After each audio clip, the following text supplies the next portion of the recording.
अभी हाल ही में आयोजित एक परीक्षा में अधीनस्थ बोर्ड के द्वारा ये वाला शानदार प्रश्न आपसे पूछा गया, जहां आपसे पूछा जा रहा है कि यूट्रिकुलेरिया जो एक मांसाहारी पादप है वो कहां देखा गया था। देखो भाई, यूट्रिकुलेरिया जो एक मांसाहारी पादप है ये केवलादेव नेशनल पार्क भरतपुर में देखा गया। वैसे तो ये पूर्वोत्तर भारत, जहां पर हम बात करें दार्जिलिंग और मेघालय में जहां ज्यादा बारिश होती है वहां पर देखा जाता है, और पहाड़ी राज्य जो उत्तराखंड है वहां पर भी। राजस्थान में इस बार ज्यादा बारिश होने की वजह से ये राजस्थान में देखा गया है। अब इसे मांसाहारी पादप क्यों कहते हैं?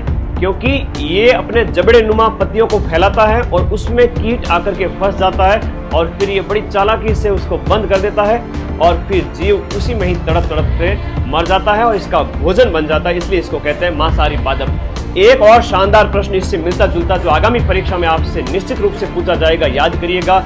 मार्च 2025 में राजस्थान में पहली बार भारत की दुर्लभ वाइल्ड कैट जिसका नाम है कैराकल, वो देखी गई आपके मुकुंदरा हिल्स टाइगर रिजर्व में, जो कि आपका कोटा बूंदी और झालावाड़ चित्तौड़गढ़ में फैला हुआ है। अगस्त में ये फिर से देखी गई धौलपुर करौली टाइगर रिजर्व के अंदर। तो इतना शानदार प्रश्न याद रखिएगा, अपने इस चैनल को सब्सक्राइब करके सब इंस्पेक्टर का बैच ज्वाइन कर लीजिएगा, क्योंकि अप्रैल 2026 में आपका पेपर है। समय कम बचा हुआ है, समय रहते तैयारी करिए। आपका 4th ग्रेड का पेपर नजदीक है। चलो आपकी तैयारी को देखने के लिए मैं 10 प्रश्न आपके लिए लेकर आया हूं। इसका आंसर करो आप सभी साथी, और कमेंट बॉक्स में बता देना कि आपके 10 में से कितने प्रश्न सही हुए।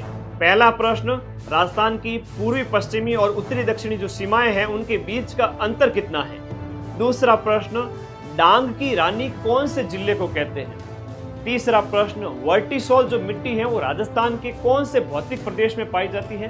चौथा प्रश्न, 500 से ज्यादा जनघनत्व वाले राजस्थान में कितने जिले हैं। पांचवा प्रश्न, डडगी और थड़ी ये दोनों किसकी उपबोलियां हैं। छठा प्रश्न, अकबर के द्वारा शुक्र तालाब का निर्माण कहां करवाया गया था। सातवां प्रश्न, राजस्थान का एकीकरण कितने समय में कंप्लीट हुआ था।